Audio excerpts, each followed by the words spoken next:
மூவுலகம் சென்று மும்மூர்த்திகளை கண்டு கீர்த்திகள் அனைத்தும் பெற்று எம்பெருமான் முருகப்பெருமானை கண்டு தொண்டு செய்யும் வண்ணமாக அழகு மலையாகிய வேள்விமலை சாரலுக்கு வந்துவிட்டோம். நாராயண நமக. எல்லாம் அவன் செயல். நம்ம கையில என்ன இருக்கு? கண்டிப்பா கடந்து போகுது. மணி 2. நானா பொறுப்பு, நீங்க பொறுப்பா? யாரும் பொறுப்பேற்க முடியாது. யாராவது செஞ்ச தவறை ஒத்துக்கிறோமா? தவறு செய்து விட்டால் தவறுதானே என்று மனசாட்சி உறுத்தி விட்டாலே போதும். அது உட இல்லை. இருந்தாலும் இடத்தை பார்க்கின்ற பொழுது அழகான இடம். இந்த இடத்திலே சகல சித்துக்கள் வாங்கிடமாக தென்படுகிறது. எடுப்பென்றால் கழகத்திற்கும் இந்த உலகம் நெய்தல் பாலை என்று சொல்லக்கூடிய ஐவக நிலங்களிலே மலையும் மலை சார்ந்த இடம் குறிஞ்சி நிலம், அடுத்த நிலமும் முல்லை நிலம். அதற்கு கடவுள் எல்லாம் வல்ல திருமால் எனது பாட்டன் வாடினேன் வாடி வருகிறேன் மனத்தால் பிறந்து இடுமையில் பிறந்து கூடினேன் கூடி இளையவர் தம்மோடு அவர் தரும் கல்வியை கருதி ஓடினேன் ஓடி உயர்வென்னும் பெரும் பதம் தெரிந்து நாடினேன் நாடி நான் கண்டு கொண்டே நாராயணா என்னும் நாமம் என்று விஷ்ணு ராட்சியத்தால் அந்த திருப்பதி 7 மலையான நினைத்து பிறகு பணியை தொடர்வோம். திருப்பதி மலை வாழும் வெங்கடேசா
பணம் ஒரு பெரிய பாக்கியமே இல்லை.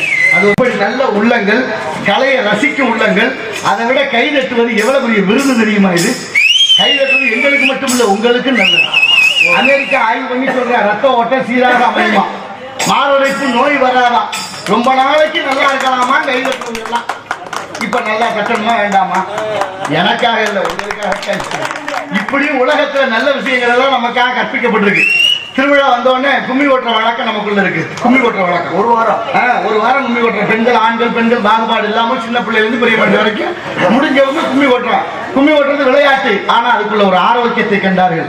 நடக்கிற போது காலுக்கு ஆரோக்கியம், உடல் அசைவு, மூளை சிந்திக்குது, கை தட்டுது.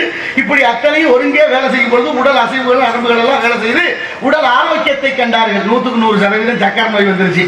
நோய் இல்லாத மனிதனை பார்க்க முடியல. சின்ன பிள்ளைல இருந்து பெரிய மனிதன் வரைக்கும் சக்கரை நோய். சக்கரை நோய்க்கு மருந்து மாத்திரை கொடுக்குற மருத்துவர் என்ன சொல்றாரு? காலையிலையும் சாயந்தரமும் நடங்கணுன்னு சொல்றாரு. அந்த அரசாங்கம் இறக்கப்பட்டு பாவம் ஏழை எளிய மக்கள், பாமர மக்கள் கஷ்டப்படுவாங்களேன்னு சொல்லி அரசு மருத்துவமனை மூலமா நமக்கு மாத்திரை கொடுக்குறாங்க. மாசம் ஒரு தடவை நோட்டோட போய் நிக்கிறோம். மாசம் ஒரு தடவை நோட்டோட மாத்திரை வாங்கும் போது அவர் சொல்றாரு, அந்த மருத்துவரும் சோறு திங்கிறியோ இல்லையோ மறக்காம மாத்திரையை தின்னுங்கிறாங்க. சரி, நானும் மறக்காம மாத்திரையை தின்போம்னு சொல்றேன். ஏதோ 6 மாசம், 1 வருஷம், 2 வருஷத்துல அந்த சக்கரை நோய் தீந்துரும். அதுக்கப்புறம் மாத்திரை திங்க வேண்டாம்னு சொல்றாங்களான்னு பார்த்தா இல்ல. சாகுற வரைக்கும் நீ சொல்றாங்க. சாகுற? ஆமா, உயிர் போற வரைக்கும் மாத்திரை தின்னுக்கிட்டு தான் இருக்காங்க. அப்படின்னா என்ன அர்த்தம் தெரியுமில்ல? என்ன அர்த்தம்? மக்கள் நல்லா இருக்கக்கூடாது, செத்து போயிடவும் கூடாது. ஏன் தெரியுமா? நல்லா இருந்தாலும் அவங்களுக்கு வருமானம் இல்லை, செத்து போனாலும் வருமானம் இல்லை. அப்படின்னா எப்படி இருக்கணும்? எல்லாம் நோயாளிகளாகவே இருக்க வேண்டும். அப்படி நோயாளிகளாகவே இருந்தால் தான் மருந்து மாத்திரை இங்க விற்கலாம். மருந்து மாத்திரை வித்தா தான் தயார் பண்ற குடும்பம் நல்லா இருக்கலாம்.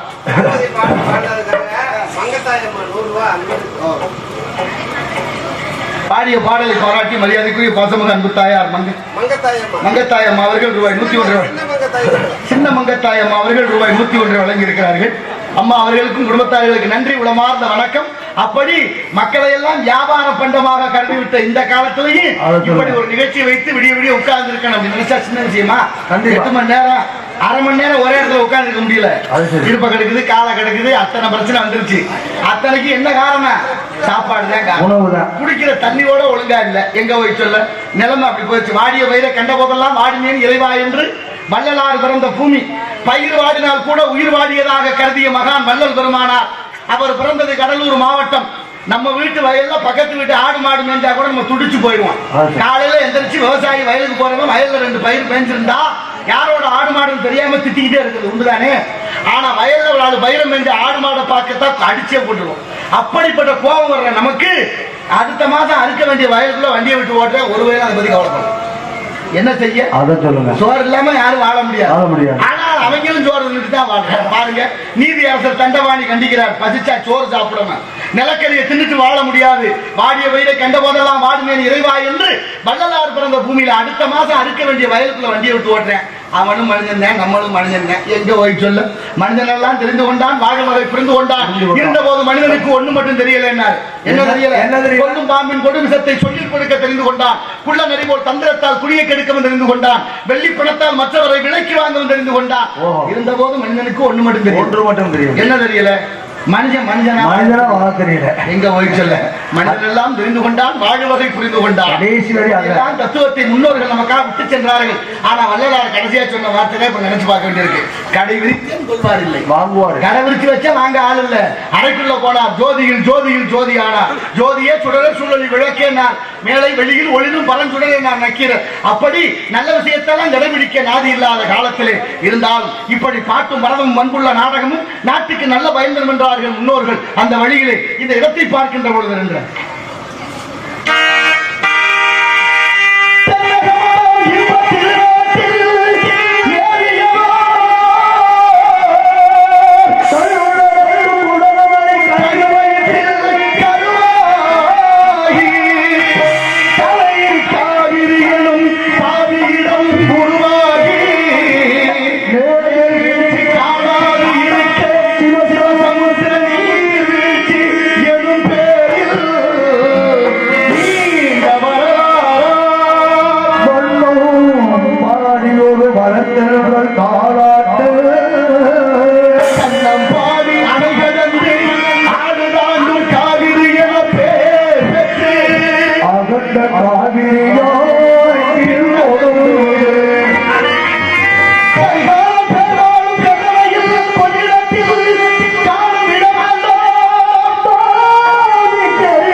வெல்லும் கனியாகும் கருணையால் எல்லோருக்கும் பேச வந்த கண்மணியே இதயக்கணி எங்கள் இதயக்கணி கீழ கண்டனி மக்கள் எல்லாம் என்றும் என் இதயக்கணி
காலம் என்று சிந்தை அடக்கி சிறுமுலனை காற்றடக்கி விந்தை அடக்கி வேள்வி செய்திருக்கின்றார்கள். ஒரு நேரத்தில் அரிசி மாவுல வீட்டு வாசல்ல கோலம் போட்டோம். எல்லாம் கோலம் போடுறதே இல்ல நம்ம வீட்டுல. ஏங்க அதனால அரிசி மாவுல கோலம் போடுற வழக்கமும் சில வீடுகள்ல இருக்கு. இருக்கு. ஆனால் அரிசி மாவுல ஏன் கோலம் போடுறோம்? எறும்பு சாப்பிடும், எறும்பு சாப்பிட்டா வம்சம் நல்லா இருக்குமேங்கிறது ஐதீகம். ஐதீகம் அப்படியே தான் இருக்கு. அப்புறம் என்ன கோலம் தான் போட முடியாது. ஏங்க கல்ல நுணுக்கி கோலம் போடலாம். எவ்வளவு கருணை! தாயாருங்கிறவ அன்பானவள், கருணை வடிவானவள், இரக்கம். அதனாலதான் சுதி மாதா லயம் பிதா. ஹார்மோனிய பற்றி அம்மா, தாளக்காரர் அப்பா. என்ன எதுக்காக சொன்னாங்க சுதி மாதா லயம் பிதான்னு? சுதியை விட்டு ஒரு கலைஞன் பாடினா கூட தெரியாம மறைச்சு வாய்ச்செல்லாம் யாருக்கும் தெரியாது. இந்த தாயார் காட்டி கொடுக்க மாட்டான். ஆனா தாளம் அப்பா இருக்காரு, தலையிலே அப்படி சொல்லு. காலத்தை விட்டுட்டோம்னா தெரிஞ்சு போகும் பழச்சு. அப்படின்னா அப்பாவுக்கும் அம்மாவுக்குள்ள வித்தியாசம். வீட்டுல பாரு பிள்ளை ஏதாவது தப்பு பண்ணிட்டா படாருன்னு அப்பா அடிச்சு போடுவாரு. தாயார் கூப்பிட்டு வாடா பண்ணுவியா, ஒரு குழந்தை தெரியும் இல்ல போடா அப்படி போட்டு பேசாரு சொல்லுவாரா? அப்ப கருணையே வடிவமான தாய்மார்கள் அரிசி மாவுல கோலம் போட்ட காலம் போய் இன்னைக்கு கல்லு மாவுல கோலம் போடுறோம். அதை விட மாமியா மருமக இருந்தா சொல்லவே வேண்டாம். அந்த அம்மா போடும், இந்த அம்மா தூங்கிடும், இந்த அம்மா தூங்கிற போது அந்த அம்மா தூங்கிடும். வேறு வாசலா கிடக்கு. அப்படிலாம் கிடக்கப்படாது. அப்ப என்ன செய்யணும்? அரிசி மாவுல கோலம் போட்டு எறும்புக்கு கருணை வடிவம் இருந்த நேரம் காலம் போய் இன்னைக்கு வீட்டுக்குள்ள எறும்பு வரக்கூடாதுன்னு கோடு போடுறோம். ஒரு குச்சி கண்டுபிடிச்சிருக்காங்களே. ஆமா, எறும்பு கிழிச்ச ஓட்ட எறும்பு தாண்டல. அதுக்கு எத்தனை அறிவு? 2 அறிவு. மனுஷன் சொல்லி பச்சு கேட்கல. கிழிச்ச ஓட்ட எறும்பு தாண்டல. செத்து போயிரும்னு அதுக்கு தெரியுது. சொன்ன வச்ச மனிதன் கேட்கல. எங்க போய் சொல்ல 6 அறிவு விழுந்து என்ன செய்ய பயன்படுத்த முடியுதா? வெங்காயம் தக்காளி நீங்க நான் என்ன சொல்றேன், தாய்மார்களுக்கு அன்பான வேண்டுகோள். நிறைய பேர் இருக்கீங்க, கோலமே நீங்க போட முடியாட்டினால் வாரத்துல ஒரு நாள் கோழி கொத்தாத மொய் கூறின பச்சரிசி கூறின ஒரு பிள்ளி கையில எடுத்துக்கங்க. அப்படி தண்ணிக்கு போகல, விரைவுக்கு போகல, வெளியிற்கு போகல, வரையில எங்கனையாவது எறும்பு புத்து கண்டா அதை சுத்தி போட்டுட்டு வாங்க. 1000 பேருக்கு அன்னதானம் இட்ட பலன் உடனடியாக உங்க இல்லம். ஒரு கைப்பிடி அரிசினா சத்தியமான உண்மை நடந்தது. நான் கண்கூடாக பார்த்து கொண்டிருக்கேன். எங்க ஐயா வாரியார் சாமிகளுடைய வாக்கு, அருணகிரிநாதருடைய வாக்கு, காஞ்சி பெரியவருடைய வாக்கு. இந்த வாக்கு பொய்யாகாது, சத்தியமான உண்மை. வாரத்துல ஒரு நாள் மொய் குருணை எறும்பு புத்துக்கு போடுங்க. பிள்ளையார் எறும்புன்னு சொல்றோம்ல, பிள்ளையார் சுத்தி எறும்பு போட அரசு போட சொன்னாங்கல்ல, அத்தனையும் ஒரு நல்ல காரணத்துக்காக எல்லா சொல்லும் பொருள் குறித்தனவை என்பது தொல்காப்பியம் சொல்லுது. அந்த வகையிலே நல்ல விஷயத்தை வெங்காயம் தக்காளி விலையேறி போச்சு. அதானே ஆகா, நம்ம மக்கள் படுற பாடு பெரும்பாடா இருக்கு. 100 ரூபா தக்காளி வந்துருச்சேன்னு என்ன பாடு. எல்லாம் ஒரே போராட்டமா இருக்கு. வெங்காயம் தக்காளி விலையேறி போச்சுன்னு பதறீங்க. வெங்காயத்துக்கு தக்காளிக்கு விலை இல்லாம வீதியில ஒட்டிட்டு போனேன் விவசாயி. அப்ப யாராவது வருத்தப்பட்டியலா? வண்டியா போட்டேன். அப்ப யாராவது கவலைப்பட்டியலா? வெங்காயம் தக்காளி விலையேறி போச்சுன்னு கவலைப்படுறேன். நீங்க தங்க 60,000 ரூபாய் தொற்றுச்சு, யாராவது கவலைப்பட்டிருக்கீங்களா? இல்ல யாரும் கேட்டுருக்கீங்களா? தங்கத்துக்குள்ள என்ன சிக்கல் இருக்கு? இந்த உலகத்தினுடைய பொருளாதாரத்தை நிர்ணயம் பண்றது தங்கம். வாங்கின கடையில விற்க போனா பழைய தங்கம்னு விலையை குறைக்கிறேன். தங்கம் தங்கம் தானே, என்ன பழசு புதுசு வாங்கினா ஒரு ரசாயனம் இருக்கு. அந்த ரசாயனத்துக்கு உள்ள போட்டு எடுத்தீங்கன்னா வெள்ளை வெள்ளையர்னு வரப்போகுது. எடதானே குறையும், எடதானே குறையும். சரி அதை விடுங்க. 24 சுத்த தங்கம், அதுல ஆபரணம் செய்ய முடியாது, நகை செய்ய முடியாது. என்ன செய்யணும்? 22 ஆக்கணும். மச்சத்தை குறைக்கணும். 22 ஆக்கி அதுல செம்பு சேர்க்கணும். செம்பு எவ்வளவு சேர்க்கணும்? 80% தங்கம், 20% செம்பு. அப்படித்தான் சேர்க்கணும். அதான் சட்டம் சொல்லுது. ஆனா அப்படி நடக்குது அந்த நாட்டுல. சரி பரவாயில்ல, சேர்க்கிற தங்கத்துக்கு ஒரு வேலை, சேர்க்கிற செம்புக்கு ஒரு வேலை. அப்படி போடுறீங்களா நீங்க? மொத்தமா எல்லாத்துக்கும் தங்க வேலையை போட்டு வசூல் பண்றீங்க, நியாயமா? சரி அது போட்டு செய்கூலி வாங்கிடுறீங்க, நகைக்குள்ள பணமும் வாங்கிடுறீங்க. சேதாரம்னு அதுக்கும் பணம் வாங்கிட்டு அதுக்கும் தங்கம் போடுறீங்க. அந்த தங்கம் எங்கன்னு கேட்டா யாரும் சொல்லுங்க. சேதாரம் எங்கே போச்சு? சேதாரம் தான் ஆதாரமா இப்படி போகுது. மக்களை சொல்ல யோசனை பாருங்க. இந்திய அரசாங்கம் சட்டம் நிரூபிக்குது. என்ன சொல்லுது? நகை வாங்குறவங்களுக்கு, தங்கம் வாங்குறவங்களுக்கு 33% இழப்பீடுன்னு அரசாங்கம் அறிவிக்குது. ஆனாலும் அப்புறம் கவலை இல்லை. எழுங்க ஒரு கடையில வந்து கொடுத்தா தங்கம் நல்லா இருக்கா மச்சம் நல்லா இருக்கான்னு உரைச்சு பார்ப்பாங்க. உரைச்சிக்கிட்டே அந்த கல்லுக்கு பேரு உரைகள்னு பேரு. உரைச்சது மட்டும் தான் நமக்கு தெரியும், மச்சம் பாக்குறது. ஆமா, நம்ம வந்ததுக்கு அப்புறம் அவங்க என்ன பண்ணுவா தெரியுமா? மெழுகுன்னு ஒரு மெழுகு இருக்கு. அந்த மெழுகு எலுமிச்சம்பழ அளவு உருட்டி வச்சிருப்பாங்க. அந்த நம்ம வந்ததுக்கு அப்புறம் அந்த மெழுகு எடுத்து அந்த கல்லுல உருட்டுறது. ஏன் நம்ம நகையை உரசினா கல்ல சுத்தம் பண்ணுவாங்க. நகையை உரசினா இல்ல, அதுல ஒரு 10 மில்லி 100 மில்லி தங்கம் கல்லுக்குள்ள போயிடும். அந்த கல்லுக்குள்ள இருக்க தங்கத்தை மெழுகுல ஏத்துறது. இப்படியே உருட்டி வச்சிருந்து உருட்ட முடியாத சூழ்நிலை வரும்போது மெழுகு தூக்கி நெருப்புல போட்டா தங்கம் தனியா மெழுகு தனியா போயிடும். அவன் மனக்காரனா நம்ம மனக்காரனா? எங்க போய் சொல்ல Super, super. பல விஷயம் இருக்கு. ஒண்ணு நான் சொல்லலாம். நம்ம கண்ணதுக்கு பெரிய இடத்துக்குள்ள அப்ப அரமணை கோழி விட்டு அம்மிகளை உடைக்கும். நம்ம அதெல்லாம் அந்த அளவுக்கு தாங்குமானு இல்ல. காவிரியில தண்ணி கொடுக்க மறுக்கிறேன். இங்க விவசாயி தூக்கு போட்டு சாகுறேன். அதை விட பெரிய கொடுமை நம்ம நாட்டோட 8 கோடி மக்களுடைய பிரதிநிதியான நம்ம முதலமைச்சரை பாட கட்டி தூக்குறான். யோசிக்கப்ப கேட்க ஒருவே வாயை திறக்கலையே, வாயை திறக்கல. நியாயமா? திறந்திருக்கணுமா? திறந்திருக்கிறது இல்லையா? கண்டிப்பா. சட்டப்படி என்ன நியாயம்? மக்களால் தேர்வு செய்யப்பட்ட ஒரு முதல்வரை பாடகட்டி நாய்களுக்கு முகத்தை மாட்டி எவ்வளவு அயோக்கியத்தனம் பண்றான்னு கேட்கறாது இல்ல. எங்க போகுது இந்த நாடு? என்ன சட்ட திட்டம்? என்ன நிலைமை இது? ஒண்ணும் சொல்றதுக்கு இல்ல. நமக்கு என்னதுக்கு பெரிய நம்ம இப்படியே நாடம் பார்த்துக்கிட்டு இருந்து அப்புறம் அப்படித்தான் தூக்குவோம். அதெல்லாம் கருத்தோட இருக்கான். காரணம் இல்லாம எதுவும் நடக்கிறது கிடையாது. எல்லாத்துக்கும் ஒரு காரணம் இருக்கு. எங்க போய் முடிவு சிறப்பை பார்க்கின்ற பொழுது எல்லாத்துக்கும் ஒரு சொல்வு இருக்கு இல்லையா? குரல் இருக்கு இல்லையா? அஞ்சரை வைங்க. உயர்ந்த இடத்தில் இருக்கும் போது உலக உரிமை மதிக்கும் நிலைமை கொஞ்சம் முடங்கி வந்தால் இடது கூட உயர்ந்த இடத்தில் இருக்கும் போது உலக உரிமை மதிக்கும் ஒரு நிலைமை கொஞ்சம் இறங்கி வந்தால் இடது மதியாத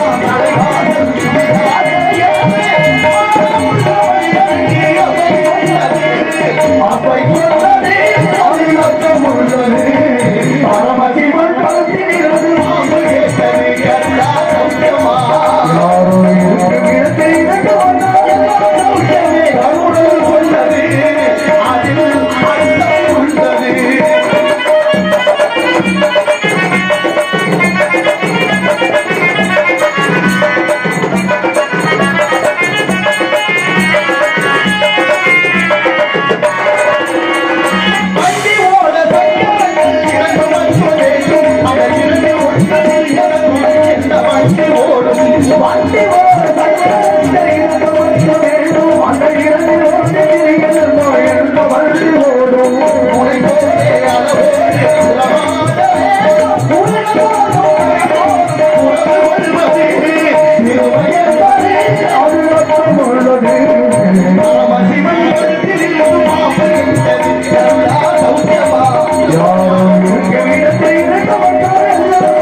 சொன்ன வார்த்தையை இப்பதான் சொன்னேன். பாத்தீங்களா? அதை நிரூபிச்சு விட்டாரு.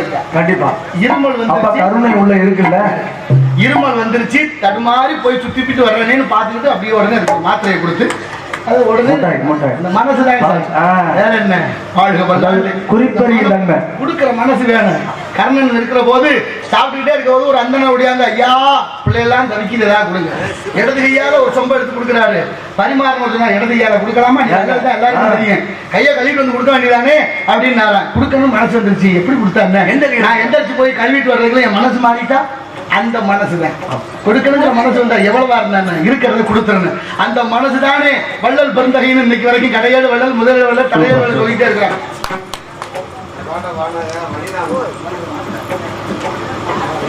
பாடிய பாடலுக்காக ரூபாய் 100 வழங்கி இருக்கிறார்கள் மரியாதைக்குரிய பாசமிகு வனிதா அம்மா அவர்கள். அவர்களுக்கு அவர் குடும்பத்தார்களுக்கு நன்றி. வசந்த மொபைல் நன்றி நன்றி. உடமார்ந்த வணக்கம் அம்மா அவர்களுக்கும் குடும்பத்தார்களுக்கும். நீண்ட ஆயுளோடு தேக ஆரோக்கியத்தோடு அனைவரும் நலமோடு இருக்கணும்னு தான் நான் எல்லாருக்கும் பிரார்த்தனை பண்றேன். நான் மட்டும் நல்லா இருந்தா போதுமா? ஐயா கண்டனியை சேர்ந்த பாண்டி மளிகை கடையின் சார்பாக ரூபாய் 100 மேலும் வழங்கி இருக்கிறார்கள். ஐயா அவர்களுக்கு நன்றி. உடமார்ந்த வணக்கம். ஒரு நேரத்துல ஆண்டவன் படைப்புல எல்லாருக்கும் 6 அறிவு தானே. ஆமா ஆமா 6 அறிவு தான். 6 அறிவு எல்லாருக்கும் இருக்கு. எத்தனை பேருக்கு வேலை செய்யணும். ஏன்னா சில பேருக்கு 5 அறிவான், சில பேருக்கு 4 அறிவான். நான் சொல்றேன் வேலை செய்யறது. மாவும் மக்களும் ஐயறிவு என்பது தொல்காப்பியம். கம்பரே பாடுறாரு மக்களும் விலங்கு ஒண்ணுன்னு. எப்படி? ஆமா, இன்னும் சில வீட்டுல போய் கேட்டுப்பாரு, ஏமா உங்க வீட்டுக்காரங்க நான் அங்கிட்டு தெரியும் அப்புறம் வரும் போ. என்ன தெரியும்? ஆமா, நடக்குது, யதார்த்தமானது. அப்படின்னா என்ன அர்த்தம்? ஆடம் ஆடம்னு வந்தது தெரியுதுன்னா தமிழன் எவ்வளவு உயர்வான எண்ணம் பாருங்க. இந்த மனிதனுக்கு மட்டும் உயர்தினை இலக்கணத்துல தெரிவிச்சேன். உயர்தினை எதிர்ப்பதம் தாழ்வுன்னு சொல்லணும். எதிர்ப்பதம் செலவு, மேடுனா பள்ளம், இம்மைனா மறுமை, அப்படித்தான் இருக்கு. உயர்வுன்னா தாழ்வுன்னு சொல்லணும். தாழ்வுன்னு சொல்லக்கூடாது. ஓரறிவு குறைஞ்சு போச்சு, அது அகலினின்னு பேர் வச்சேன். அக்தினி அப்படின்னா அறிவு ஒன்று இல்லாத குறைவுன்னு அர்த்தம். எவ்வளவு தூய்மையான எண்ணங்கள் இருக்கு பாருங்க. ஒரு வீட்டுல கணவன் மனைவி ஒரு பெரிய முதலாளிக்கு வேலை பார்க்கறாங்க. புது வருஷம் பிறந்தவங்க நாள் காட்டி கொடுப்பாங்கல்ல? ஆமா, புது வருஷம் பிறந்தவங்க என்ன ராஜா, புது வருஷம் பிறந்தவங்க நாள் காட்டி கொடுப்பாங்க. கண்டிப்பா. நாள் காட்டினா என்ன? காலண்டர். நீங்க அவசரப்படாம நேரத்துல சரி, நாள் காட்டி பாக்குறது உண்டா? படிக்கிறது உண்டா? கிழிக்கிறது உண்டா? அப்புறம் என்னத்தை படிச்சு கிழிச்சான்னு கேட்க போறாங்க. பார்த்தா படிக்கணும், அப்புறம் மறுநாள் கிழிக்கணும். திதி யோகம் கரணம் 4 5 இருக்குல்ல, என்ன நடக்குது என்ன அப்படி பார்க்கணும். அதெல்லாம் நம்ம பிள்ளைகளுக்கு சொல்லி கொடுக்கணும். யாரு கொடுக்குறா? அப்ப பாக்குறது என்ன ஆச்சு, நாளைக்கு நம்ம இப்படி ஆகிட்டோம். இப்ப புது வருஷம் பிறந்தவன நாள் காட்டி கொடுத்தோம், வாங்கிட்டு வந்த வீட்டுக்காரரு ஒரு ஆணி அடிச்சு மாட்டலாம்னு நினைக்கிறாரு. ஆணியை கையில எடுத்தாரு, சுத்தியல் எடுக்க மறந்துட்டாரு. மனைவியை கூப்பிட்டு சுத்தியல் எடுத்து சொன்னார். அந்த அம்மாவும் சுத்தியல் எடுத்தான்னு கொடுத்தா. இப்ப ஆணியை சபத்துல வச்சுட்டு சுத்தியல் அப்படி ஓங்கினார்ல, ஆணி தலையில வச்சிருக்காரு. தலையில வச்சா என்ன செய்யணும்? திருப்பி வச்சு அடிக்கணும். திருப்பி வச்சு அவ்வளவுதான். அவர் அறிவு எவ்வளவுன்னு பாருங்க. இப்படி இருக்கா, ஆணி தலையில இருந்து வச்சு இப்படி ஓங்கினவர் யோசிச்சாரு, ஆஹா என்ன கூர்மை எங்க இருக்கு, கொண்ட வைக்க வேண்டிய இடத்துல கூறு வச்சிருக்காங்க, கூறு வைக்க வேண்டிய இடத்துல கொண்ட வச்சிருக்காங்க, கூறு கட்ட வயல் யாரு ஆணி தயார் பண்ணுவேன் சரியில்லைன்னு. ஆணி தயார் பண்ணுவேன் மாத்தி தயார் பண்ணிட்டான்னு நீங்க சொல்றேன். அதுக்கு அந்த அம்மா சொன்னா, யோ ஆணி சரியாத்தான் தயார் பண்ணிருக்கேன், இந்த கூறு இங்கிட்டு இருக்குதியா, இந்த ஆணி இந்த சோத்துல அடிக்கப்படாது, கொண்டுகிட்டு வா அந்த சோத்துல அடிக்கணும்னாலும் அந்த அம்மா. அதோட சூப்பர் அறிவாளி. இப்ப 2 பேருக்கும் அறிவு எவ்வளவு சொல்றது? சூப்பர் அறிவாளி இல்ல, எப்படி இருக்கு நம்ம. அவங்க குடும்பம் ஓட்டி இருக்கா பாருங்க. இதை எப்படி சொல்றது பாருங்க. ஆடு மாடு அட்டை அரணை பாம்பு பள்ளி ஒட்டகம் ஓன அத்தனை இந்த வடிவத்துல வளர வச்ச ஆண்டவன். பக்கவாட்டுல மனுஷன் ஒருத்தனை தான் மேல் நோக்கி வளர வச்சேன். அதனாலதான் உயர்ந்தன்னு பேர் வச்சது. அத்தனைக்கும் ஒரு காரணம் இருக்குல்ல. ஒரு உடம்பு தானா வந்ததா, ஒருத்தன் தந்து வந்ததா, ஏன் வந்தது, எப்படி வந்தது என்பதை சிந்திக்கணும்ல. சர்க்காரிய வாதம் சைவ சமயத்துல உள்ளது சிதையாது இல்லது தோன்றாது அப்படின்னு ஒரு காரணம் இருக்குல்ல. நம்ம எல்லாம் யோசிக்கணுமா இல்லையா? பாருங்க, ஐயப்பன் விரல் பிடிச்சிருக்காரு, தட்சிணாமூர்த்தி விரல் பிடிச்சிருக்காரு, மாணிக்கவாச விரல் பிடிச்சிருக்காரு. சின்முத்திரைன்னு பேர். சின்ன ஞான முத்திரின் அடையாளம், ஞான அடையாளம். இது சீவாத்மா, இது பரமாத்மா. சீவனை சிவனோடு சேர்ப்பதற்கு பேரு அத்வைதம். அப்ப சீவனுக்கு சிவனுக்கு என்ன வித்தியாசம்? ஒரு சுழிதான் வித்தியாசம். நமக்கெல்லாம் சுழி இருக்கு, அவருக்கு சுழி இல்லாதனால அவர் சொன்னபடி கேட்டுக்கிட்டு இருக்காரு. இந்த பயலுக்கு சுழி சரியில்லாம ஒரு வேலையும் சொல்லி வச்சு கேட்கறது நடக்கவே இல்லையா? சுழி சரி கேட்கிறேன். அது காலத்துல ஒரு 20 சொல்லி பார்த்தாங்க. நம்ம 25 வருஷத்துக்கு முன்னால வாத்தியார்கள் எல்லாம் பள்ளிக்கூடம் போறது நிம்மதியா போனாங்க, நிம்மதியா வந்தாங்க. என்ன எல்லாம் பள்ளிக்கூடத்துல விட்டு எங்க அப்பா விடும்போது சொல்லுவார், ஐயா வாத்தியார் ஐயா இந்த பையனை பாத்துங்க, கண்ணை மட்டும் விட்டுட்டு பாக்கி எல்லா இடமும் உரிச்சு எடுத்துங்க, ஒன்னும் பிரச்சனை இல்லை சொல்லி விட்டுட்டு சொல்லித்தான் விட்டு. இப்போ எல்லாம் பிள்ளைய கூட்டி கொண்டு பள்ளிக்கூடத்துல விடும்போது அப்பா சொல்றாரு, வாத்தியார் ஐயா கொஞ்சம் கவனமா இருந்த பையன் ஒரு மாதிரியான அளவுக்கு கவனமா பாத்துக்கங்கன்னு சொல்ற அளவுக்கு நீங்க வாத்தியார் பத்திரமா இருக்கேன்னு சொல்ற அளவுக்கு ஆயிப்போச்சு நிலைமை. வீட்டை விட்டு போகும்போது வயிற்றுல நெருப்பு கட்டிட்டு போறாங்க வாத்தியார்கள் எல்லாம்.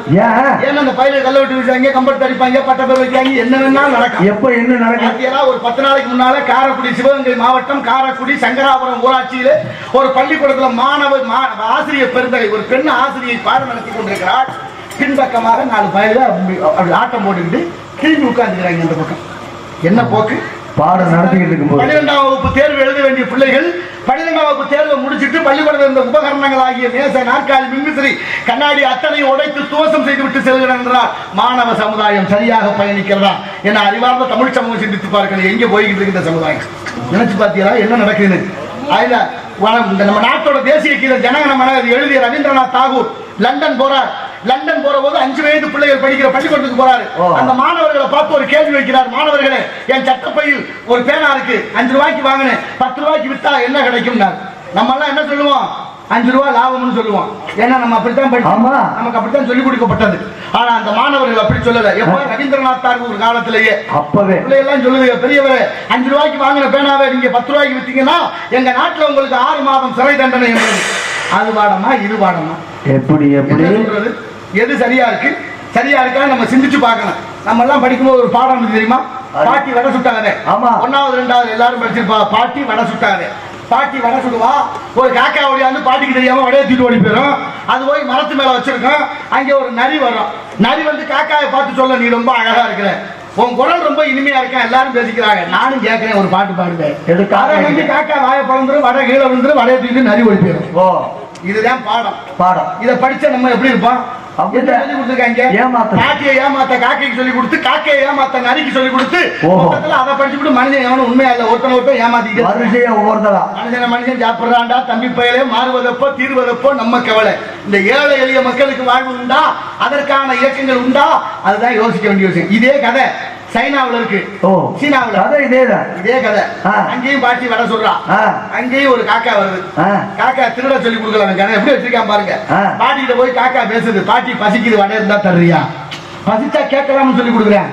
பாட்டின்னு சொல்ற, ஓம் பசி எனக்கு புரியுது, ஆனா அடுப்ப துவைக்க முடியலையே, விறகு ஈரமா போச்சு, மழை வெஞ்சு, நான் என்ன செய்வேன்னு கிளவி சொல்றா. உடனே காக்கா சொல்லுது, கவலைப்படாத பாட்டி, நான் தங்கி இருக்கிற கூட்டுல ஈரம் இல்லாத குச்சி விறகு இருக்கு, கொண்டாந்து தர்றேன்னு விறகு கொண்டாந்து கொடுக்குது. உழைக்க சொல்லி கொடுக்குறேன். உழைச்சாச்சுன்னா ஊதியம் வேணும் இல்ல, குச்சி விறகு கொடுத்துட்டு காக்க பாட்டியை கேக்குது, பாட்டி விறகு கொடுத்தா வடைய கொடு, அதிகாரம் உழைப்புச்சா உழைப்பு. இப்ப வடைய கொடுத்துட்டா, வாங்கிட்டு போய் மரத்து மேல உட்காந்துச்சு. அங்கேயும் ஒரு நரி வருது. அந்த காக்கா ஏமாத்த பாடுறா. ஆனா அந்த காக்கா ஏமாறல. ஏன்னா அது இந்தியா காக்கா, குறிப்பா தமிழ்நாட்டு காக்கானா வாய பிறந்திருக்கும். சரி, சைனா காக்கா வச்சா இல்ல. கதையினுடைய முக்கியமான விஷயம் அந்த இடத்துல தான். வடைய காலுக்குள்ள வச்சுட்டு கா கா கா என்று கத்தியது. மொத்த காகும் ஒன்று கூடி நரியை அடித்து துரத்தியதாக கதை முடிகிறது. அது பாடமா இது பாடமா? என அறிவார்ந்த தமிழ் சமூகம் சிந்திச்சு பாருங்க. மாணவர்கள் சமுதாயம் என்ன செய்யுது? நல்ல மாணவன் சக மாணவனை வீடு முந்து வெட்டுறேன். எந்த அளவுக்கு வளர்ச்சியா இருக்கு நம்ம நாடு, யோசிச்சு பார்க்க வேண்டாமா? என்ன நடந்து கொண்டிருக்கிறது? 5 வயசுல புள்ள சொல்றேன், எங்க அப்பா ரொம்ப தங்கமானவர், அப்பா மாதிரி அப்பாவை பார்க்க முடியாதுங்கிறேன். அப்படி சொல்ல 10 வயசானவனு சொல்றேன், எங்க அப்பா நல்லவர் தான், இருந்தாலும் அப்பா கத்துவா இருப்பாங்க. புத்தி சொன்னா பிடிக்கல. 15 வயசுல அம்மாட்ட போய் சொல்றேன், அம்மா உன் வீட்டுக்காரர் சொல்லி வை, தேவையில்லாம நம்ம விஷயத்துல தலையிடுறாருங்க. அப்புறம் வீட்டுக்காரர் இவங்களுக்கு என்ன யோசிப்போம், அதை பத்தி அவர்களுக்கு என்ன கவலை. அப்புறம் 20 வயசானவன தலையில வச்சுக்கிறான், எப்படிமா அந்த ஆளை கட்டி குடும்பம் பண்ணாங்க. ஆமா, 2 பேரும் பேரம் பத்தி எடுக்க போறா, இவங்க தலையில வச்சுக்கிட்டு பாத்தீங்களா. 30 வயசானவன சொல்லுவேன், நான் எங்க அப்பாவோட பேசுறதே இல்லைங்க, அப்பா எது செஞ்சாலும் குத்தம்ங்கிறாரு, லூஸ் மாதிரி பேசுறாங்க. யார் அப்பாவை? தலைமுடி வெட்டிக்கிறாங்கன்னா மண்டையில கோடு போட்டு ரோடு போட்டு, நாகரிகமா அதுக்கு பேரு, பண்பாடு அதுக்கு பேரு. அதனால அறிவு தெளிவு வருதா இல்ல வருமானம் வருதா? ஒண்ணு இல்ல. சிகை அலங்காரம் என்பது முக அழகா காட்டணும். அலங்கோலமா திருறாங்க, கேட்டா நாகரிகம்னு ஒரு பேரு, அது கூட பரவாயில்லைங்க. பெரிய பிள்ளைய ஜெவலித்து பண்ணிட்டாங்க. ஒரு சின்ன பிள்ளைய கூட்டிட்டு போய் அவங்க அம்மா கோடு ஓட்டு கூட்டிட்டு வரா. அந்த கோடு எதுக்குன்னு அந்த அம்மாவுக்கு தெரியாது, அவனுக்கும் தெரியாது, அந்த பையனுக்கும் தெரியாது. என்ன நாகரிகம், என்ன வச்சிருக்கிறோம், என்ன இருக்கு நம்ம கிட்ட? எல்லாத்தையும் இழந்துட்டோம். எல்லாம் இழந்ததுக்கு அப்புறமும் இருப்பது உயிர் மட்டுமே. தயவு செய்து என் அறிவார்ந்த தமிழ் சமூகம் சிந்தித்து பார்க்க வேண்டும். நல்ல கலாச்சாரம், நல்ல கலை, நல்ல இலக்கியம், நல்ல மொழி, நல்ல பற்று அத்தனையும் இழந்து விட்ட பிறகு எதற்கு வாழ்கிறோம் என்ற வாழ்க்கை கேள்விக்குறியாகி இருக்கிற யதார்த்தத்துக்கு வந்து விட்டோம் என்பதை உணர வேண்டும். நாளைய சமுதாயம் பண்பற்றிருக்கிறதா என்பதை ஒவ்வொரு தகப்பனும் தாயும் சிந்தித்து பார்க்க வேண்டும் என்ற நல்ல உரையோடு அடுத்த பதிவை தொடர்கிறேன். நன்றி, வணக்கம், வணக்கம், வணக்கம், வணக்கம், வணக்கம். ஆகினால நல்ல கதையா ஒரு பாடம் வைப்போம். ஆமா, பணம் வந்து அப்படியா? பணம் இருந்தால் போதுமடா மடியிலே, பாசம் என்ன நேசம் என்ன உலகிலே. பணம் இருந்தால் போதுமடா மடியிலே, பாசம் என்ன நேசம் என்ன உலகிலே.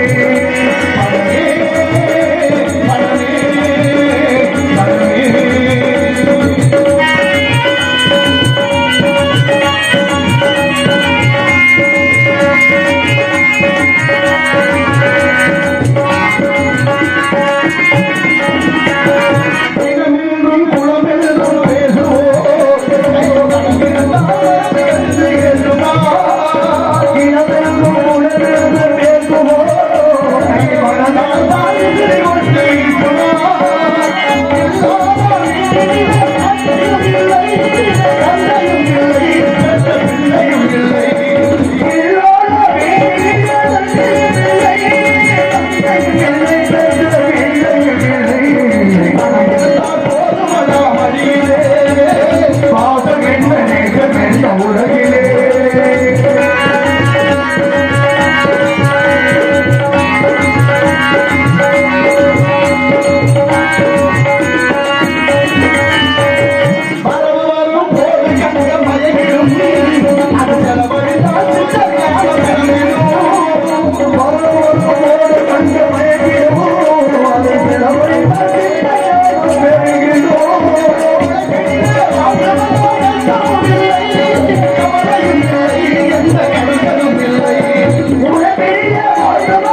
நடக்குது. பார்த்து நடந்துக்க தம்பி என்று முன்னோர்கள் ஆட்டிய வழியில் எடுப்பு என்று சொன்னால் அதற்கு எதிர்ப்பு தேவை. ஏற்ற பாவை செய்கிறார்களா கலா சேவை என்று மற்றொன்று கவனிப்போம். நாராயண நமக. மொனமுனா காவலிலே கவனம். அதுதான் ராஜேந்திர பாட்டா என்ன பாட்டு? சரி பாடுவோம். அதனால இப்படி இந்த இடத்தின் சிறப்பை பார்க்கின்ற பொழுது என்ன அழகான இடம். ஆலோலம் சோ என்று பண்பாடி கொண்டிருக்கின்றான் பெண்மகள். ஆனால் இளைய சமுதாயம் தடைகள் எப்படி மாறி போயிட்டு இருக்கு. சிவகங்கை மாவட்டம் கீழடின்னு ஒரு ஊருக்கு பதிலா தொல்லியல் துறை சார்பா தோண்டி எடுக்கிறாங்க. தோண்டி எடுக்கிற ஒவ்வொரு பொருளும் தமிழர்கள் வாழ்ந்தார்கள் என்று பறைசாற்றுகின்றனர். எப்ப 1000-2000 வருஷத்துக்கு முன்னால. 2000 வருஷம். ஆமா, நாகரிகத்தோடு தமிழர்கள் கழிவறை கட்டி வாழ்ந்ததாக வரலாறு. நான் கேட்கிறேன், இன்னொரு 100 வருஷம் கழிச்சு இந்த பூமியை எங்கேயாவது தோண்டினா நமக்கு ஆதாரமா என்ன கிடைக்கும்? போத்தல் தான் கிடைக்கும். சாராய போட்டு முழுசா எடுக்க முடியாது. அதை விட பெரிய வேடிக்கை தெரியுமில்ல, மது நாட்டுக்கு வீட்டுக்கு உயிருக்கு கேடு எழுதி வச்சுட்டு அரசாங்கம் விற்கிது. பக்கத்துல இன்னொரு விளம்பரம், போதை இல்லாத தமிழகம், மது ஒழிப்பு பிரச்சாரம். இது ஒரு பக்கம். இப்ப ரெண்டு யாருக்கு இருக்கு போயிடாக்குறது? நம்மளதான் எங்க போய் சொல்றேன்னு ஒண்ணும் புரியல. நமக்கு என்னதுக்கு பெரிய தெரியாத மாதிரியே எங்கிட்ட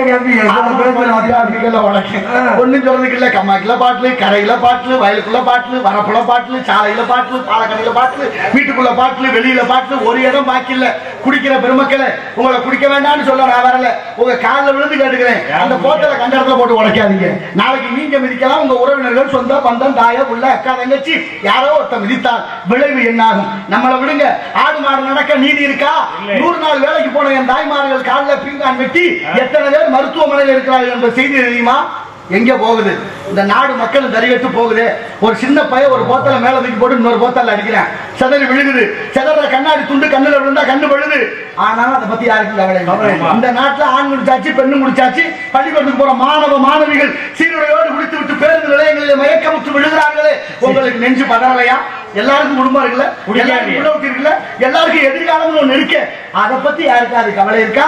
எத்தனை விற்கலாம், எவ்வளவு வியாபாரத்துல மிச்சம் எடுக்கலாம் இலக்கு நிர்ணயிக்குது அரசாங்கம். போன வருஷம் 45,000 கோடிக்கு வித்திருக்காங்க. இந்த வருஷம் 50,000 கோடிக்கு விற்கணுமா இலக்கு. எதுக்கு உத்தரவு போட்டிருக்காங்க? போட்டு என்ன செய்ய? கொஞ்சம் நஞ்சம் இருக்கிற என் தாய்மார்கள் தாலியா இருக்க ஒன்னும் சொல்றதுக்கு இல்ல. ஒரு பொம்பளை புள்ள 17 வயசு குடியாத்தத்துல தூக்கு போட்டு தற்கொலை செய்து கொண்டால்.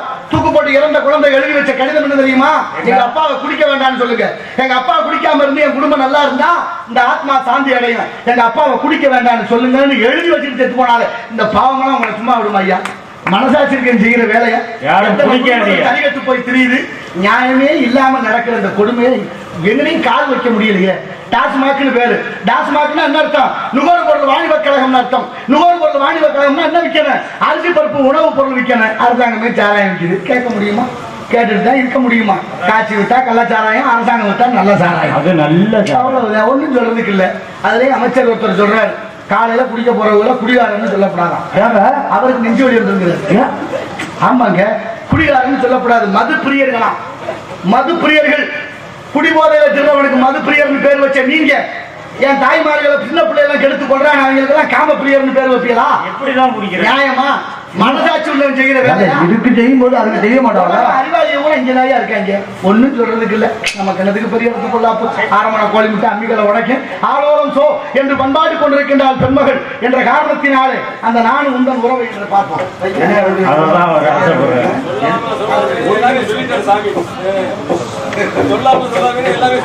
நமக்கு என்னதுக்கு பெரிய இடத்து நமக்கு தேவையில்லை. எவ்வளவு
நன்றி நன்றி நன்றி.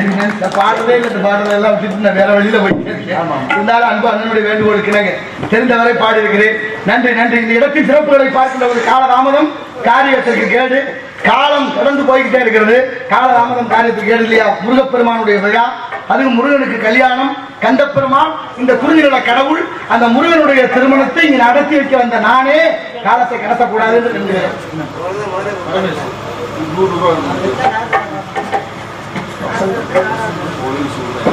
வசந்தம் மொபைல்ஸ் உரிமையாளர் அருமை அண்ணார்கள் பரமேஷ் அருமை அண்ணார்கள் சார்பாக, பரமேஸ்வரன் அருமை அண்ணார்கள் சார்பாக எனக்கு 101 ரூபாயும், இங்கே மிருதமாகும் அருமை தம்பி முத்துராஜ் அவர்களுக்கு 101 ரூபாயும் அன்பளிப்பாக வழங்கி பெருமைப்படுத்தியுள்ளார்கள். அன்பளிப்பு வழங்கி பெருமைப்படுத்திய அருமை அண்ணார் பரமேஸ்வரன் அண்ணார்களுக்கு எங்கள் கலைக்குழு சார்பாக நன்றி தெரிவிக்கிறவன். அவன் அருளாலே அவன் தாள் வணங்கி அவனுடைய அருள் இல்லை என்றால் எதுவும் நடக்காது இல்லையா? அப்படிப்பட்ட பேர்களை பத்தியா பரமேஸ்வரன் சரி அப்படியா? சரி, அதெல்லாம் பாகுபாடு இல்லாம கந்தசாமி இப்படி பேரெல்லாம் சாமி பேரை வச்சிருக்கிறோம். இப்ப எல்லாம் பேர் அப்படியா இருக்கு. யாசிகா, அபர்ணா, பிருத்திகா, தர்ஷினி, மகிஷா, சர்மா, குருமா அப்படி பேர் வைக்கிறான். யாசிகான்னா என்ன அர்த்தம்? யாசகம்னா பிச்சை, யாசிகான்னா பிச்சைக்காரின்னா இன்னும் பணக்காரி இல்லையா? யாசகம்னா பிச்சை தானே. மகிஷான்னா என்ன? என்ன? மகிஷான்னா எருமை மாடு. தர்ஷினின்னா அமாவாசை இருட்டு. அபர்ணான்னா என்ன? அம்மனமானவள், நிர்வாணமானவள். அபர்ணா ஆடையற்றவள். பேரு எல்லாம் எப்படி நாகரிக பேர்ல தொலைச்சிட்டேன். இப்பவும் கூகுள் இருக்கு, பேரு அதுலதான் தெரியுங்க. அதுக்குள்ள அர்த்தத்தையும் தேடி வைக்கணும்ல. கடந்த 5 வருடங்களாக ஒரு 60 பிள்ளைகளுக்கு நானே சுத்தமான தமிழ் பேர் வச்சிருக்கேன். அது தமிழுக்கு கிடைத்த மிகப்பெரிய வெற்றி என்றுதான் நான் கருதுகிறேன். என்னால் அல்ல. சில பேர் என்னுடைய பேச்சை கேட்டு என்னோட தொலைபேசியில் தொடர்பு கொண்டு சுத்தமான தமிழ் பேர் வேணும், பிற மொழி கலக்காமல் என்று. அப்படி நல்ல மொழி நம்ம கிட்ட இருக்கு. ஆனால் நிலைமை எப்படியா இருக்கு?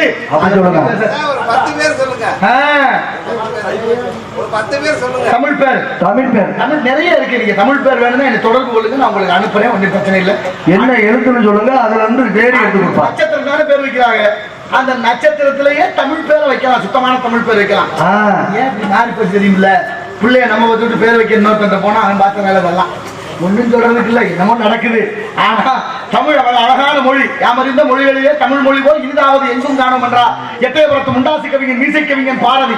யாதும் ஊரே யாவரும் கேள்வி தீதும் என்று பிறந்தர வாரா என்றார் கணியன் பூங்குன்றனார். எந்த ஊரு? சிவகங்கை மாவட்டம் திருப்பத்தூர் அருகாமையில் உள்ள மகிபாலன்பட்டி. அந்த சின்ன கிராமத்தில் பிறந்த புறநானூற்று புலவன் பாடிய வாசகம் தான் யாதும் ஊரே யாவரும் கேள்வி தீதும் என்றும் பிறந்தர வாரா. ஐநா மதிக்குத. ஐநா சபையில் இருக்கு இந்த வாக்கியம்.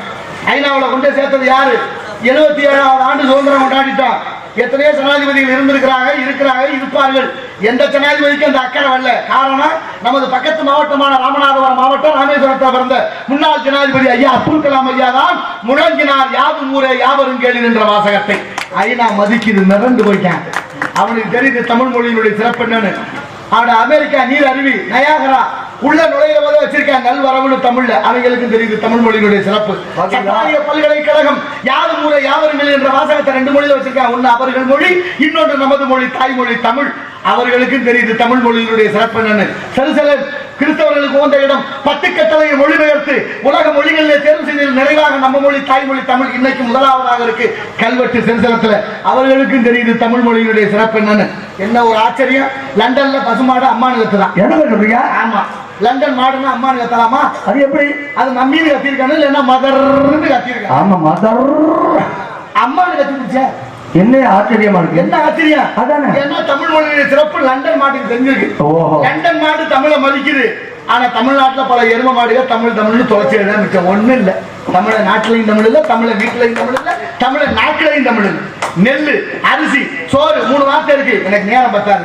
அப்புறம் முருகனை சந்திக்க ரொம்ப மனசு பதைக்கும். நேரம் குறுகலா வந்துச்சுன்னா எனக்கு பதஷ்டம் ஆயிடுது. ஏன்னா நேரம் அவ்வளவு முக்கியம். கால நேரத்தை அனுசரிக்கிறீங்களா? நேரம் மதிக்காது. வேகமா தான் சரியா 10 மணிக்கு ஆரம்பிச்ச நாடகம் நாடகம் 2 மணிக்கு வர வேண்டிய காரணம் எல்லாத்துக்கும் ஒரு ஆள் காரணம். ஒரே ஆள் தான். ஆமா, அவர் அவர் இல்ல. ராமாயணம் இடிக்கிறது தெரியுது. நீங்க அவர் காரணம்னா கோமாளியை சொல்லிட்டீங்க. நம்ம கணக்கு பள்ளி எடுத்து போல இல்ல. நீங்க யாரைய சொல்லும் போது அவரை சொல்லும் போதே நீங்க கோமாளிய காரணங்கள் சொல்லிட்டீங்க. பொம்பளை தேவர்களுக்கு சக்தி செலுத்தினா சார நமக்கு அவர் தான் 11 வரைக்குமே இங்க நின்று இருந்தாரு. அப்புறம் எப்படி வாழைப்பழத்தை ஊசி எத்தனை அப்படி இல்லங்க, சுட்டிக்காம நாளைக்கு சரி பண்ணிக்கலாம். அதனால இந்த நெல்லு, அரிசி, சோறு 3 வார்த்தை. நெல்லு அவிச்சு அரைச்செடுத்த அரிசி, அரைச்செடுத்த அரிசி, ஆக்கிய ரக்கனா சோறு 3 வார்த்தை இருக்கா? யாராவது சோறு போடும்போது, சோறு சாப்பிடும்போது சோறுன்னு கேட்குறீங்களா? ரைஸ், சோத்துக்கு ரைஸ், அரிசிக்கு ரைஸ், அப்புறம் நெல்லுக்கு ரைஸ், மொத்தமா ரைஸ். அப்பா, அம்மா, அத்தை, மாமா, தாத்தா, பாட்டி, அத்தனை உறவுகள் சொல்லு இருந்துச்சு தமிழ்ல. மொத்தமா ஆண்டி அங்கிருந்து அதை புடிச்சுக்கிட்டு தொங்குறோம். எங்க போய் சொல்லு? குமுதம் போல் அந்த குமரியாக இருப்பதை பார்க்கின்ற குமுதம் போல் வந்த குமரியே, குமுதம் போல் வந்த குமரியே,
நன்றி நன்றி நன்றி. ஏன் வந்தால் எதற்காக வந்தால் என்பதை பார்ப்போம். தாய்மார்களுக்காக அன்பான வேண்டுகோள்.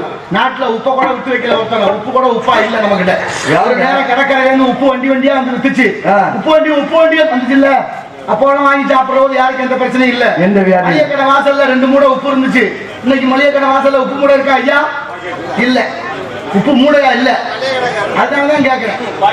பாக்கெட்ல வந்துருச்சு. பையில ஏன் அடைச்சு வந்துச்சு? மளிகை கடை வாசல்ல இருந்த உப்பு மூடையை காணும். வண்டியா உப்பு மூடை வந்துச்சு. அந்த வண்டியையும் காணும். ஆனா உப்பு எங்க போயிடுச்சு? பெரிய முதலாளி கொண்டு போய் பெரிய சந்தைப்படுத்தி அது கொஞ்சம் அழுக்கா இருந்தது வெள்ளையாக்குறதுக்கு ரசாயனத்தை ஊத்தி அதை தூளாக்கி ஆங்கிலத்துல சால்ட்னு பேர் வச்சு பையில அடைச்சு கடை வழியா விற்குது. அப்படியே வித்தாலும் பரவாயில்ல. அப்படி விற்கிறாங்களா? வேற அதுல ஒரு நஞ்சு கலந்து விற்கப்படுது. மெல்ல மெல்ல கொள்ளு விஷம் அயோடின் என்ற நச்சு வேதிப்பொருள் கலக்கப்பட்டிருக்கு. அயோடின் கலக்காத உப்பு வாங்க முடியுமா? அந்த உப்பு தான் நமக்கு இருக்கிற நோய்களுக்கெல்லாம் பிரச்சனை. அத்தனைக்கு முதல் காரணம் உப்பு. உப்பை கூட விட்டு வைக்கிற இந்த நாட்டுல. ஏன் தண்ணியோட நல்லதுன்னு சொல்றேன். இப்ப காசுக்கு விற்கிற தண்ணி நான் சொல்றேன். மழை பெஞ்சோன்னு கம்மாயிலேயோ குளத்திலேயோ கிணத்துலயோ ஆத்துலயோ ஊத்துலயோ கிடக்கிற தண்ணியை ஒரு வாளியில எடுங்க. காசு விற்கிற தண்ணியை ஒரு வாளியில ஊத்துங்க. உயிரோட 2 மீன் பிடிங்க.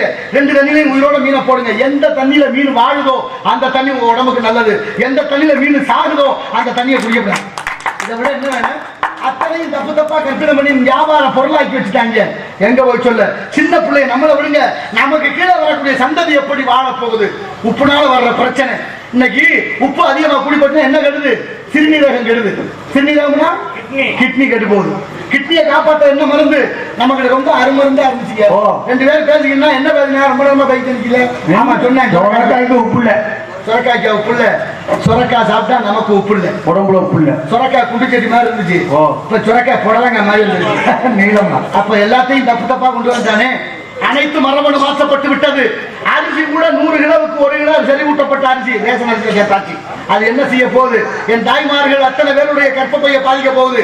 ஆனாலும் கேட்கிறேன், நாங்க தான் சத்தான உணவு கொடுக்க தயார் பண்றோம். பில்கேட்ஸ் நிறுவனம் அமெரிக்காவில் விற்கல. குறிப்பா இந்தியாவில் தமிழ்நாட்டுக்கு கொண்டு வந்து விட்டுட்டேன். சொல்ல போனா நான் குத்தவாளி. நமக்கு என்ன பெரிய எழுத்து போடலாம். ஆரம்பன கோழி முட்டை அம்மிகளை உடைக்கும். வாழ்க்கை ஒரு நாள். வாழ்த்தத்தின் தலைமுறை. விதைக்க வேண்டியது என் பொறுப்பு. முளைப்பது முளைக்காது விதையோட வேலை. விதைத்தவன் நான் உறங்கலாம். விதை ஒரு பொழுதும் உறங்காது. நாளைய தலைமுறையை காப்பாற்றுறதுக்கு என் இளைய சமுதாயம் விழித்துக் கொள்ளுங்கள். அத்தனையும் தப்பா போயிட்டே இருக்கு. உணவு கூட சரியா இல்ல. இந்த நோய்களுக்கெல்லாம் காரணம் முதல் காரணம் உப்பு. அத்தனை விஷயத்தையும் யோசிச்சு பாருங்க. ஒன்னோட உருப்படியா இல்ல. எங்க போய் சொல்ல? யாரு கேட்பா? ரொம்ப வேண்டாம். பள்ளிக்கூடத்துல மதிய சாப்பாடு சோறு போட்டாங்கல்ல. சாப்பிடும்போது ஒரு பாட்டு பாடணும். பிள்ளை எல்லாம் என்ன பாட்டு பாடினா? பகுத்துண்டு பல்லுயிர் ஓம்புதல் நூலோ தொகுத்தவற்றுள் எல்லாம் தலைவர் ஒரு திருக்குறள் சொல்லிட்டு தானே சாப்பிட்டோம். இன்னைக்கு இருக்கா? பிள்ளைய சொல்றாங்களா? இல்ல இல்ல. ஏன் இல்ல? நீங்க எல்லாம் கேட்கலாம். ஏன் எடுத்தோம்னு அவங்க எல்லாம் சொன்னாங்களா? ஏன்னு நம்மளும் கேட்கல, அவங்க சொல்ல. அதை விட நல்ல படமா வச்சிருக்காங்க. நல்ல படமா வச்சிருக்காங்களா? அது இல்ல. இந்த கிளை ஒரு பாட்டு வச்சிருந்தாரு. ஆத்திச்சூடி அரஞ்சை விரும்பு 6 வருஷம் 70 கடவு 20 விளக்கல் இடது விளம்பரம் 150 கைவிடல் இருக்கா? இல்ல. அதை விட நல்லதா இருக்கா? ஏன் எடுக்கிறாங்க? ஏன் வச்சாங்க? பாடத்திட்டத்தில் என்ன நடக்குது? எதை பத்தியும் கவலை இல்ல. எதை எக்கடி எடுத்து போனாலும் நமக்கு வர வேண்டியது வரணும். நம்ம கணத்துக்கு சொல்ல வேண்டியது என் கடமை. பொட்டி பொட்டியா உங்களுடைய தன்மை. நாளைய தலைமுறை வாழ்வதற்கு வழி இருக்கா என்பதை எண்ணி பாருங்கள். அத்தனையும் வியாபார பொருளாக்கி விட்டார்கள். நம்மளை வச்சு வியாபாரம் பண்ணிக்கிட்டு இருக்காங்க. ஒன்றும் சொல்றதுக்கு இல்ல கணத்துக்கு. அதனால வருகிறான் காவலம். அவனை சந்திப்போம். 5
நன்றி நன்றி.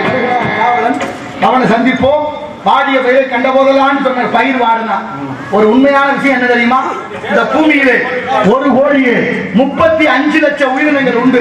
1 கோடியே 35 லட்சம் உண்டு.